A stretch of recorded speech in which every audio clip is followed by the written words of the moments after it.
ప్రజలు ఏమైనా భయపడతారు అనుకుంటున్నారా? ఎవరు భయపడరు. ఇది ఇంకా కోపంగా మారుతుంది. ఇది ఇంకా కోపంగా మారి చంద్రబాబు నాయుడు గారిని, తెలుగుదేశం పార్టీని రెండింటినీ కూడా బంగాళాఖాతంలో కలిపే పరిస్థితులు కూడా దారితీస్తాయి. మామూలుగా కొత్త ప్రభుత్వం వస్తే ఆ ప్రభుత్వం మీద వ్యతిరేకత రావడానికి కాస్త కూస్త టైం పడుతుంది. కానీ మొట్టమొదటిసారిగా చూస్తూ ఉన్నాం చంద్రబాబు నాయుడు గారి మీద వ్యతిరేకత అన్నది చాలా ఫాస్ట్గా పెరిగిపోతూ ఉంది.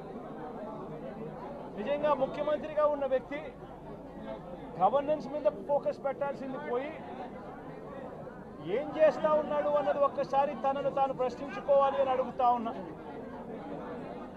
ఈరోజు రైతులకు సంబంధించి వ్యవసాయం పూర్తిగా ముమ్మరంగా సాగుతూ ఉన్న పరిస్థితుల్లో రైతులకు తాను హామీ ఇచ్చిన మేనిఫెస్టోలో తాను చెప్పిన హామీ రైతులకు 20,000 రూపాయలు పెట్టుబడి సహాయంగా ఇస్తానని చెప్పి రైతులకు ఎగరగొట్టేశాడు. ఇవ్వాల్సిన రైతు భరోసా సొమ్మును కూడా ఇవ్వకుండా, ఎక్కువ చేసి ఇస్తానన్న రైతు భరోసా సొమ్మును కూడా ఇవ్వకుండా రైతులకు మోసం చేశాడు. పిల్లలు బడులకు పోతా ఉన్నారు. ఎంతమంది పిల్లలు బడులకు పోతా ఉన్నారు అన్నది అందరికీ తెలిసిన లెక్కలే. ప్రతి సచివాలయంలోనూ ఎంప్లాయీస్ ఉన్నారు, మండల ఎడ్యుకేషన్ ఆఫీసర్లు ఉన్నారు. అయినా కూడా తల్లులను మోసం చేస్తూ అమ్మఒడి ఎగరగొట్టేశారు.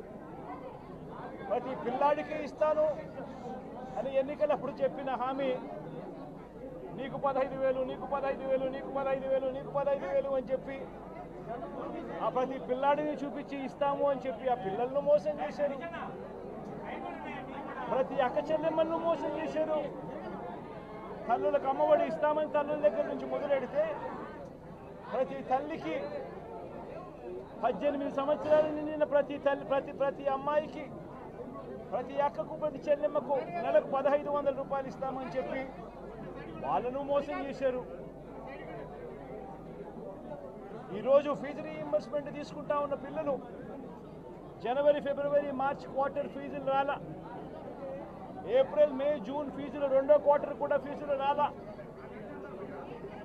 పిల్లలు చదువుకునేదానికి కూడా ఇబ్బంది పడే పరిస్థితిలోకి, ఫీజులు కట్టలేని పరిస్థితిలోకి కాలేజ్ యాజమాన్యాలు ఫీజులు అడుగుతా ఉన్న పరిస్థితిని ఈరోజు చూస్తూ ఉన్నాం. పిల్లలకు వసతి దీవెన ఎగరగొట్టేశారు. అక్క చెల్లెమ్మలకు సున్నా వడ్డీ కూడా రావాల్సిన సున్నా వడ్డీ కూడా మామూలుగా ఏప్రిల్లో రావాల్సిన అది ఎగరగొట్టేశారు. ఇవన్నీ కూడా వైఎస్ఆర్ కాంగ్రెస్ పార్టీ ఉన్నప్పుడు, జగన్ ముఖ్యమంత్రిగా ఉన్నప్పుడు క్రమం తప్పకుండా క్యాలెండర్ ఇచ్చి ప్రతి ఒక్కరిని కూడా ఆదుకుంటూ వస్తూ ఉన్న పరిస్థితి. అమ్మఒడి అయితేనేమి, రైతు భరోసా అయితేనేమి, విద్యా దీవెన అయితేనేమి, వసతి దీవెన అయితేనేమి, సున్నా వడ్డీ అయితేనేమి, మత్స్యకార భరోసా అయితేనేమి, ఇవన్నీ కూడా ప్రజలు మాకెందుకు ఇంకా ఇవ్వలేదు అని చెప్పి ప్రజలు అడుగుతూ ఉన్నారు. వారి గురించి పట్టించుకోకుండా, వారికి చేయాల్సిన మంచి గురించి పట్టించుకోకుండా స్కూళ్ళను నిర్వీర్యం చేస్తూ, చదువులను నిర్వీర్యం చేస్తూ, హాస్పిటల్ని నిర్వీర్యం చేస్తూ చివరికి ఏ ఒక్కరూ కూడా మిమ్మల్ని ప్రశ్నించకూడదు అని, ఏ ఒక్కరూ కూడా రోడ్లెక్కకూడదు అని ఈ మాదిరిగా భయాందోళనను క్రియేట్ చేయాలనే ఉద్దేశంతో గ్రామ స్థాయి నుంచి మొదలెడితే ప్రతి ఒక్కరికి కూడా మీ కక్షలు, మీ కార్పణ్యాలు మీరు తీర్చుకోండి అని చెప్పి గ్రీన్ సిగ్నల్ ఇస్తూ గ్రామ స్థాయి నుంచి ఈ భయానక వాతావరణాన్ని క్రియేట్ చేస్తూ ఉన్నారు. ఆలోచన చేసుకోమని అడుగుతా ఉన్నా. మళ్ళీ చెప్తా ఉన్నా చంద్రబాబు నాయుడు గారికి, మీరు చేస్తూ ఉన్నది తప్పుడు సాంప్రదాయం. ఇది కనుక కొనసాగింది అని అంటే రేపు పొద్దున ఏం జరుగుతుంది అని అంటే, ఈరోజు మీ ప్రభుత్వం ఉంది, చాలా వేగంగా మీ ప్రభుత్వం కూడా తుడిచిపెట్టుకొని పోతుంది. ఆ తర్వాత మళ్ళీ మా ప్రభుత్వం వస్తుంది. ఆ తప్పుడు మా ప్రభుత్వం వచ్చినప్పుడు కార్యకర్తలు నేను వద్దు అని చెప్పినా కూడా వినకుండా ఆ కార్యకర్తలు చంద్రబాబు నాయుడు గారి తెలుగుదేశం పార్టీ వాళ్ళందరికీ కూడా బుద్ధి చెప్పే పరిస్థితి కూడా చంద్రబాబు నాయుడు గారు బీజం వేస్తూ ఉన్నారు ఈరోజు. దయచేసి నేను చంద్రబాబు నాయుడు గారికి చెప్తా ఉన్నా, ఈ తప్పుడు సాంప్రదాయాలను ఇంతటితో ఆపండి. ఈ తప్పుడు సాంప్రదాయాలు పెద్దయ్యాయి, వృక్షాలైనాయి అనంటే ఆ తర్వాత ఆపడం ఎవరి చేత కాకుండా పోతుంది. ఇప్పటికే లా అండ్ ఆర్డర్ అనేది గాడి తప్పింది. ఇప్పటికే ఏం జరుగుతూ ఉంది అన్నది మీకే తెలియకుండా కూడా జరిగేంత దారుణమైన పరిస్థితిలోకి ఈరోజు లా అండ్ ఆర్డర్ పోతూ ఉంది. ఒక వైఎస్ఆర్సీపీ కార్యకర్తలే కాదు, వైఎస్ఆర్సీపీని అభిమానించే వాళ్ళే కాదు, చివరికి మహిళల మీద కూడా అగత్యాలు పెరిగిపోయినాయి, చిన్నపిల్లల మీద కూడా అగత్యాలు పెరిగిపోయినాయి. ఇష్టం వచ్చినట్టుగా రౌడీజం పెరిగిపోయింది. ఇష్టం వచ్చినట్టుగా ఎవరికి బుద్ధి పుడితే వాళ్ళు చేస్తూ ఉండే కార్యక్రమాలు జరుగుతూ ఉన్నాయి. లా అండ్ ఆర్డర్ పూర్తిగా గాడి తప్పిన పరిస్థితులు కనిపిస్తూ ఉన్నాయి. ఇప్పటికైనా చెప్తా ఉన్నాను, హెచ్చరిస్తూ ఉన్నాం, మరొకసారి కూడా చెప్తా ఉన్నాం. శుక్రవారం ఈ మధ్య కాలంలోనే జరిగిన ఇంకొక ఘటనలో ఏకంగా చంపేసిన ఘటన చూసాం నంద్యాలలో. శుక్రవారం నేను అక్కడికి కూడా పోతా ఉన్నాను.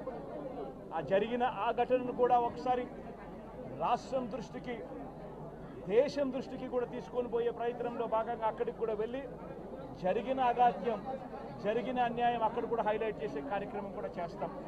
ఖచ్చితంగా హైకోర్టు తలుపులు తడతాం, అవసరమైతే సుప్రీంకోర్టు తలుపులు కూడా తడతాం. ఇప్పటికే ప్రధాన రాజకీయ పక్షాలన్నింటికీ కూడా రాష్ట్రంలో జరుగుతూ ఉన్న అన్యాయాల గురించి వివరించడం జరిగింది. ఇక హైకోర్టు, సుప్రీంకోర్టు గడపలు కూడా గట్టిగా వాళ్ళ తలుపులు కూడా కొట్టే కార్యక్రమాలు గట్టిగా చేస్తాం.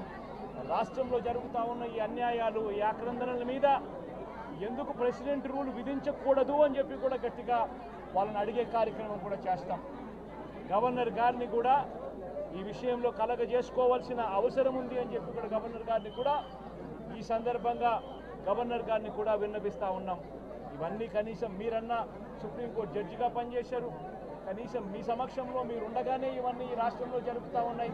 దయచేసి మీరు కూడా కాస్తో కూస్తో చూసేసి ఉన్నట్టుగా పోకుండా మీరు గట్టిగా ఇన్వాల్వ్ కమ్మని చెప్పి గవర్నర్ గారిని కూడా ఈ సందర్భంగా విజ్ఞప్తి చేస్తూ ఉన్నారు. జై జై